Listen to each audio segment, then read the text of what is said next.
This is about Senate Democrats and Bernie Sanders, and Glenn Greenwald has some things to say. We've been pretty critical about the billions of dollars that the U.S. government has been sending to Ukraine. I think we've been very vocal about that, right? We have also discussed that the Pentagon has failed multiple audits. Apparently, they can't keep track of what they've spent their money on. Who would have thought? So, and now there was actually legislation that was presented to actually have some type of oversight over the Ukraine spending in reference to the defense budget. Part of that is due to the fact that the US government is not keeping track of this. Part of it's due to the fact that the Pentagon did not pass multiple audits.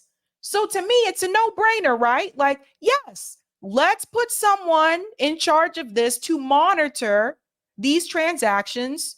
So this way, next time going forward, the Pentagon will not fail their audit. I don't think they should be sending billions over there in the first place.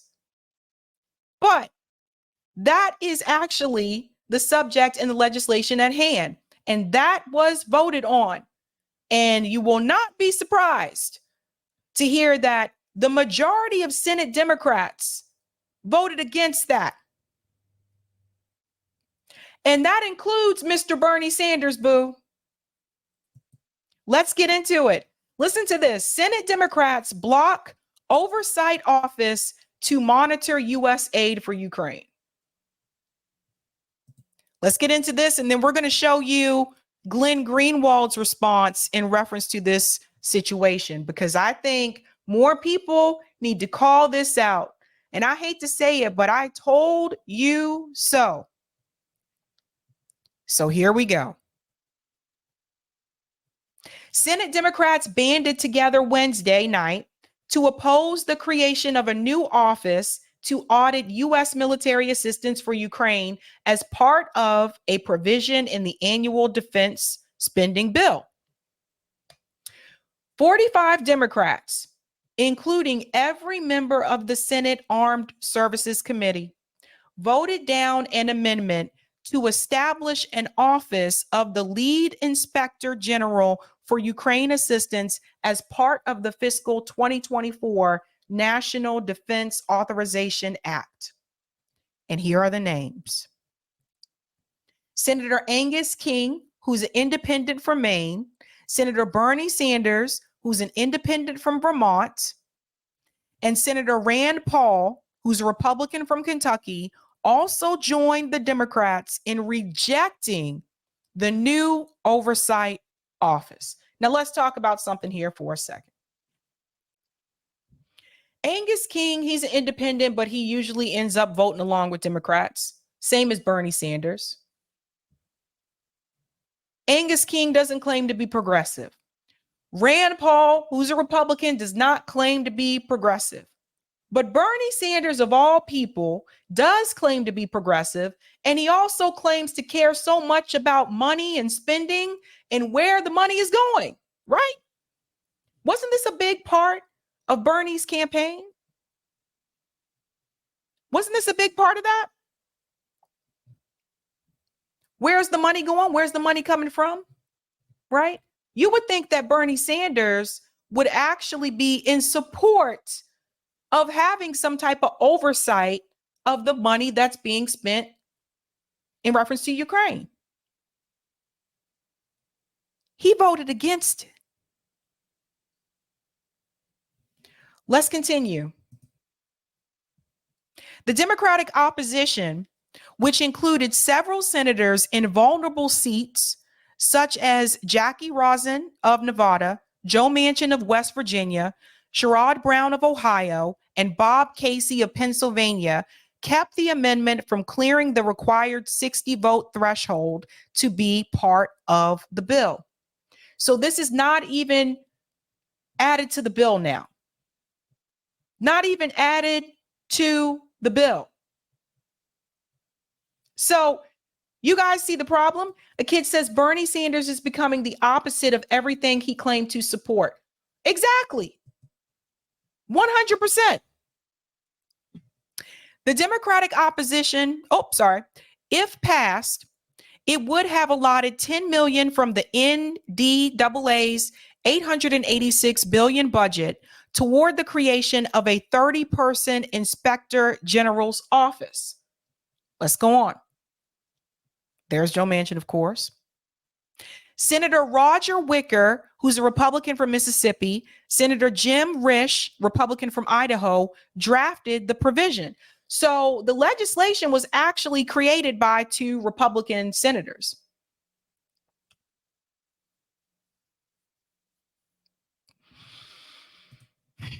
I am dismayed that my Democrat colleagues withheld support for this reasonable, effective effort to conduct additional oversight of U.S. aid to Ukraine. Lawmakers are far better positioned to support Ukraine when taxpayers feel confident that their money is spent on a transparent and effective basis. I will continue promoting rigorous oversight of Ukrainian military aid as I also push the Biden administration to provide Ukraine the weapons it needs to win this war. So Wicker isn't even in opposition to funding Ukraine, sending them weapons, sending them more money. He's not in opposition to that.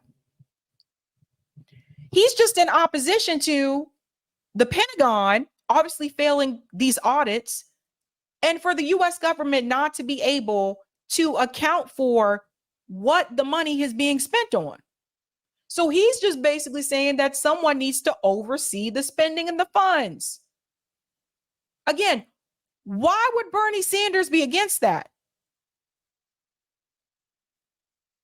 For the people who still say that Bernie is anti-war, miss me with all of that, by the way. Some people still say that. It was also co-sponsored by a broad coalition that included critics of defense aid for Ukraine, such as Senator Josh Hawley, who's a Republican from Missouri. I guess all of a sudden we have billions of dollars laying around that we can just give to Ukraine, Hawley said in March on Fox News. It's an affront to the American taxpayers, the American people, and it's got to stop. Now, it's just very interesting to me that the people who are complaining about the spending are not Democrats at all. And it's not all Republicans. There's some Republicans complaining about it, but for the most part, this is bipartisan. They just don't have money for us. It goes on to say that Senator John Kennedy, who's a Republican from Louisiana, Senator Mike Lee, Republican from Utah, also sponsored the provision to lend funding following Russia's unprovoked. See, you see how they worded this? You see how they worded this, guys? Following Russia's unprovoked invasion of the nation, February 24th, 2022. Haven't we already debunked this multiple times that you cannot, deny that Russia did invade, but at the same time, you cannot deny that Russia was invoked? Haven't we, they were provoked? Haven't we debunked this multiple times? Okay. But you see what they're all in on it. All media is in on it. Canada and Sinema wrote a USA Today op-ed in June defending U.S. assistance to Ukraine while still calling for an independent auditor to provide transparency to taxpayers about the funding. Now, why would they be doing this, right?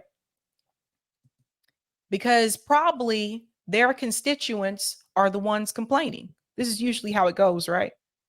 There's probably Sinema constituents and Kennedy constituents saying, wait a minute now, where is all this money going?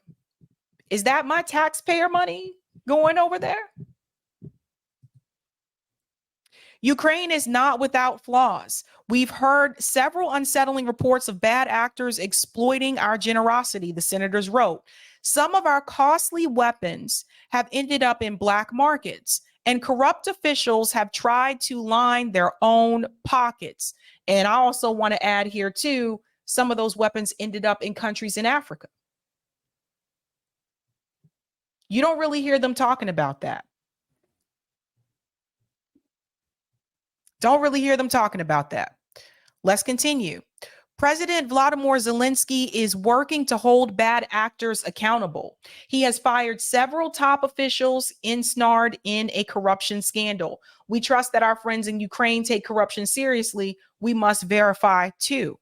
Rather than a patchwork of watchdogs at the Pentagon, State Department, and the U.S. Agency for International Development, Kennedy and Sinema advocated for a single inspector general similar to the one appointed in 2008 to oversee Afghanistan spending. Now, this is important in reference to Bernie Sanders. Why? Because it appears Bernie Sanders had no problem with an inspector general overseeing the spending that was going to Afghanistan. So why is it that all of a sudden Bernie Sanders has a problem with the spending, with the overseeing of the spending in reference to Ukraine?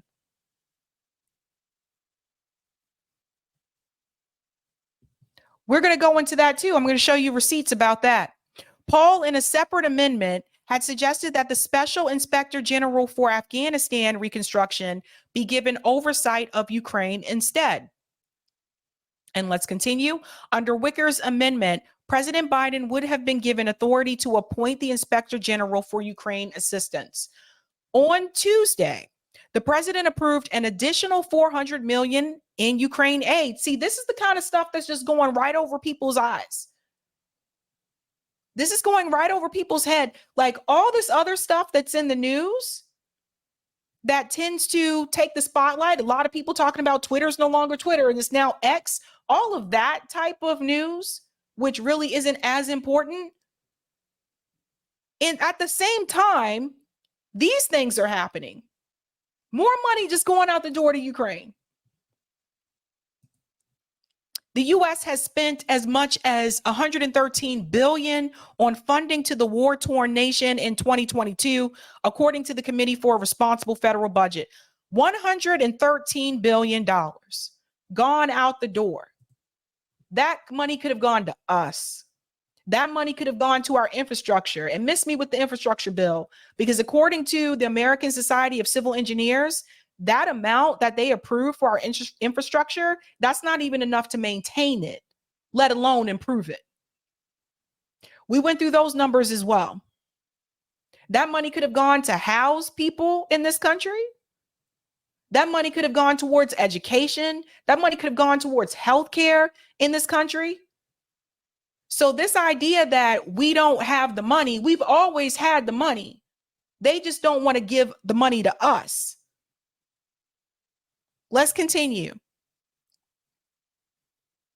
It's nothing short of a slap in the face to every hardworking American citizen when career politicians like Sherrod Brown actively oppose transparency for how they're spending our money.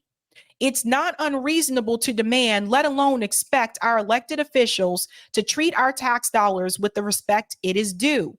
We've spent over $100 billion in Ukraine, and it's outrageous that Sherrod Brown would oppose even a simple audit of how that money has to be spent. While everyday Americans are struggling with Biden's inflation, Democrats like Jackie Rosen vote to harass Americans with thousands of new IRS agents while sending billions in taxpayer dollars overseas, and won't even support basic oversight. We need real accountability for every dollar spent in Ukraine. Now, that's a Republican politician complaining about that. Why would you vote against that? What are you trying to hide from the American people? Why don't you want us to see what that money was spent on? I think we need a spreadsheet. I think we need a spreadsheet to see what every single dollar went to over there. And if it's spent properly, the way that it was supposed to be spent, then they should have nothing to hide. Now, Glenn Greenwald definitely called out Bernie Sanders in reference to this. Some other people have on Twitter too. If you're not on Twitter, it's crazy right now. So Glenn Greenwald chimed in. Let me make this a little bit bigger because Glenn went all in. Bernie Sanders joined every Senate Democrat except two, Ossoff and Tester, in voting no on an amendment to appoint an inspector general to provide oversight and supervision on the billions of dollars the U.S. is sending to Ukraine, the most corrupt country in Europe. This measure failed by 51 to 48. Now, what is he referring to? So here are the results right here. We'll pull it up. Oh, actually, we'll go to Mike Tracy's thing because it shows it better when you see it this way.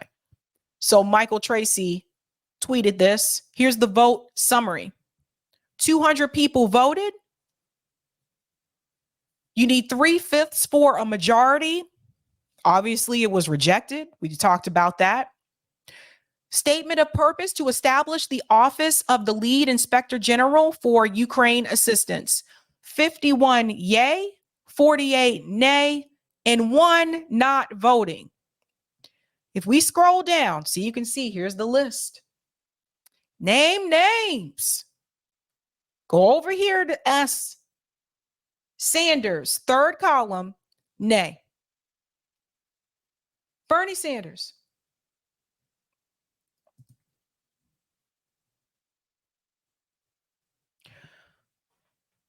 When are people going to stop the hero worshiping of Bernie Sanders? When? When is Democratic Socialists of America going to call out people like Bernie Sanders for legislation? When? When are people going to call this out? This is the same person when they ran for office. We have to pay attention to the money. We got to get the money out. Money equals corruption. That's why I'm running a grassroots campaign. Where's all this money going? The guy who always spoke about the money, all of a sudden doesn't want oversight of the money. Make it make sense.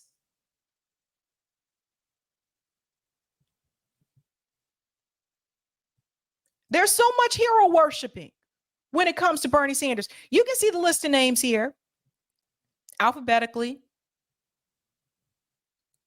So again, you can see most of them voted nay. Most of the Democrats voted nay. And someone was asking about, see, here's Elizabeth Warren also, by the way, said no. Warnock, no. It's just, they're all in on it. Let's see what Fetterman, look, John Fetterman, nay. So you see what I'm saying? These so-called progressives, they're not making a difference. They're going along with Democratic Party leadership. That's right, JB. Dick Durbin didn't vote. These people don't make a difference. The veil is coming off, SDRC. Yes, yes, piece by piece. Bernie Sanders, Mr. Follow the Money, apparently doesn't want you to follow the money anymore. Now let's go on because Glenn had more to say. Glenn had more to say. For those asking about why Rand Paul was the only Republican to vote no on this Ukraine oversight bill, we asked his office. We're covering this tonight on System Update, but it seems clear it's because he wants the existing IG to do this, not create a new agency for it. And let me go back 1 second because I want to make sure I got all of that. Here's Aaron Monte said, our revolution against minimal proxy war oversight. Glenn says he really just keeps sticking it to the establishment. I believe I chimed in here somewhere. I hope people will finally see the truth about Bernie Sanders now. Yeah, when are people going to finally sit down and throw their hands up in the air and admit that Bernie Sanders is a part of the establishment? That Bernie Sanders' whole game, boo, was to basically stir up enough energy across this country with young people and keep you in the Democratic Party. Ain't no way. Let's think about this. Let's put some logic here. He runs for office in 2016. The DNC cheats him. He goes around this country still trying to help Hillary Clinton win after they cheated him, and he wants to be hush about it. Then he decides to run again. The next presidential election, take more money from working class and poor people across this country, build an even bigger movement, and then once again tell you, go vote for Joe Biden. Go vote for the corporate Democrat. After he told you all those months to fight against those types of people, to fight against the money, to fight against the corporate greed and the corporate interest. He is just a part of the establishment. All he did was basically take the problems and concerns of working class people, put it on a national stage, energize the young people, particularly the college kids, to get the word out and spread it across social media, to get you all riled up and energetic, just to funnel you right back into the same corporate corrupt party that's been screwing you over for decades. That's all he did.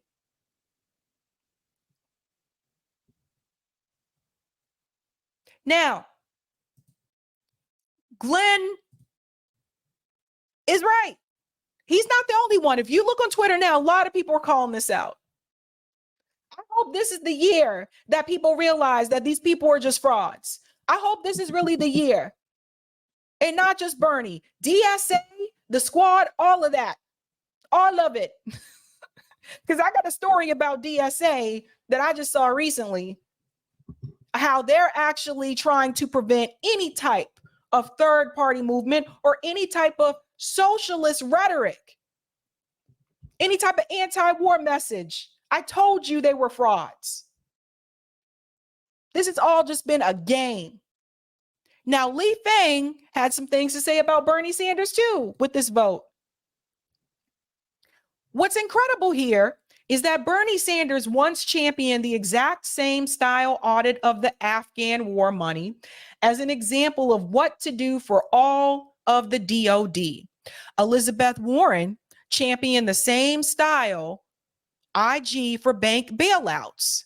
Now both oppose a special audit of Ukraine money.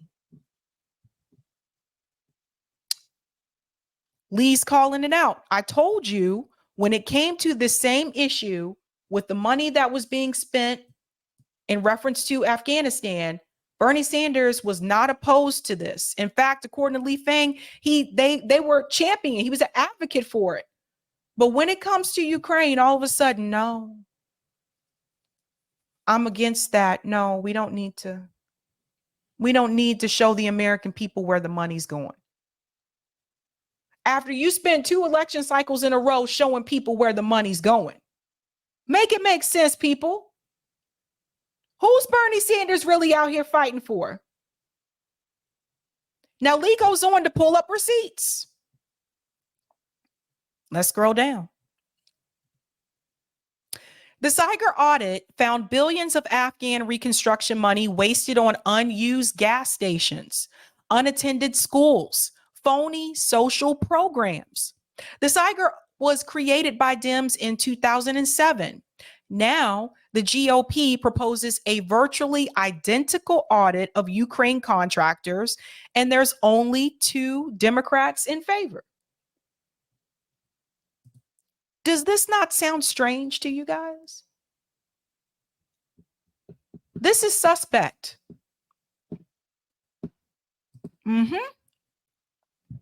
Lee goes on to say, let me make this larger. I wrote about the ongoing efforts to establish Saiga to oversee the 117 billion plus allocated to the Ukraine war and reconstruction, contractors and weapons. Another common sense that is warped by partisan polarization. So let's look at this. So he says here, actually, it might be easier if I just No, I do need to click on it. The push for a special inspector general for Ukraine assistance has unfortunately become a partisan issue. Another casualty of the negative polarization cycle in Washington, D.C. Last March, Senator Josh Hawley attempted to establish the audit office as an amendment. The bill splintered the Republican caucus in half, while every Democratic senator, except for Senator Jon Tester, Democrat from Montana, and Jon Ossoff, Democrat from Georgia, voted against it. Surprisingly, notable opposition to establishing the office came from Senator Bernie Sanders and Elizabeth Warren. Warren, before her rise to the Senate, became a national figure as an oversight official working alongside SIGTARP, the auditor that oversaw the '08 bank bailout funds. As Warren has touted in the past, SIGTARP, with relatively limited investigative resources, brought criminal charges against 144 individuals, obtained criminal convictions of 107 defendants, and obtained civil judgments for restitution totaling $4.3 billion. So why would Elizabeth Warren be opposed to exposing something like that now? Is it because we are not supposed to expose funding when it comes to Ukraine? Because that would destroy the narrative that's been told to the American people? Because then the American people would be pretty lit. The American people would be pretty lit to find out maybe some of that money didn't go to the places that they said it was going to. Is that what this is about? Let's go on. The Afghanistan auditor, known as Saiger, discovered even more breathtaking fraud and contractor abuse. The auditor found that the U.S. Agency for International Development wasted $335 million on a diesel power plant in the country that was over budget and barely used. Over $90 million on a program to place only 55 Afghan women in government jobs, and over $1 billion on ghost schools to build classrooms that were never utilized and left empty and dilapidated. The Pentagon reportedly spent $6 million on a project that imported 9 Italian goats to boost Afghanistan's Kashmir market, and $43 million on a single gas station. The Afghanistan Audit Office was established by congressional Democrats after 2006 midterm elections, during which the party gained power. Press releases from that era showcase the Democratic Party's celebration of its efforts to create Saiger. Progressive lawmakers like Sanders once championed Saiger as a model for better oversight of the Defense Department. Now, as President Joe Biden leads U.S. efforts to support Ukraine in its war and recovery against Russia, the tables have turned. Democrats have so far refused to co-sponsor or propose a single bill in Congress to establish a similar Saiger office to oversee Ukraine war money. And that is because the president that is sitting in the White House right now is a Democrat. They already got their marching orders. These people there don't help you. They already told, don't you vote in favor of that. That'll make Joe Biden look bad. If people find out that some of that money didn't go to the places that we said it went to, that'll make the Biden administration look really bad, and that'll hurt his chances for 2024. This is all about optics. Lee goes on to say, the bills now before lawmakers include proposals from Representative Whitman, Chip Roy, John Kennedy, and Josh Hawley. On Monday, the Biden administration directed lawmakers to vote against the creation of Saiger to oversee Ukraine money. The administration claims that new audit efforts are unnecessary, given that the government already has internal offices devoted to finding waste. John Sopko, appointed by President Obama to head the Saiger office for Afghanistan, has criticized the current administration's position, noting that such high levels of spending in Ukraine, a whole of a government special audit office is vital. He also lashed out at officials who argued that new oversight might impede the flow of needing military or recovery assistance. So why are they opposed to all of this now?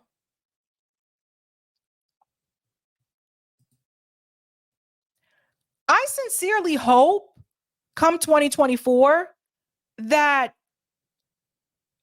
people bring this up, that people pay close attention to this. Lee said Rand Paul has even said he's okay with President Obama's special inspector general for Afghanistan running the proposed special inspector general for Ukraine. Yet this becomes a blue-red team thing.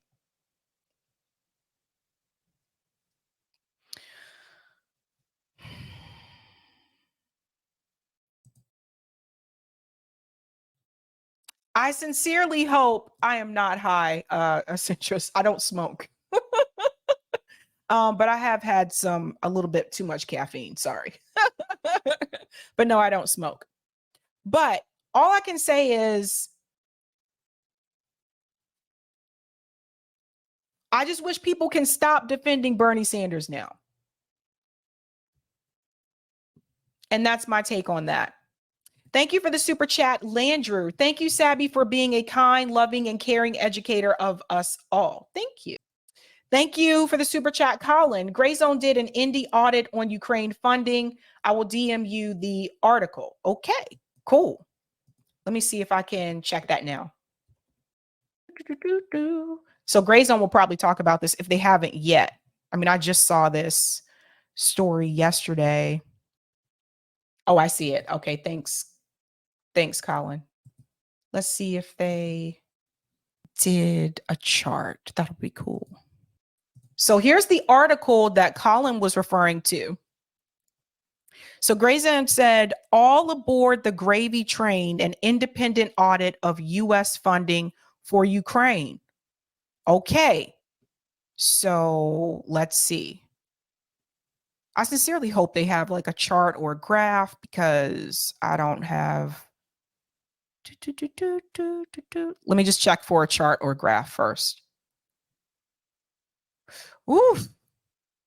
Beneficiaries of U.S. AIDS, Ukraine aid, Polish NATO lobbyists, a private equity firm, Rural Kenyans, a TV station in Toronto. It says U.S. aid awarded $21.8 billion to Ukraine throughout fiscal years of 2022, 2023.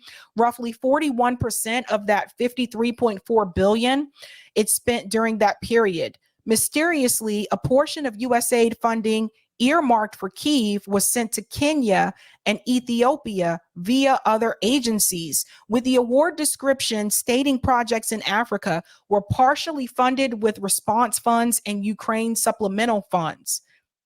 Jesus Christ. See, this is what they don't want you to see. This is why they said no, vote no. Don't let the American people see this. U.S. aid sent $4.5 billion to Ukraine via the World Bank to pay off Kyiv's debt and fund various social programs, including government pensions. U.S. aid made a total of $21 billion worth of direct payments to World Bank in fiscal years 2022 and 2023. More money than all of the funding Washington sent to the bank between fiscal years of 08 and 21 combined.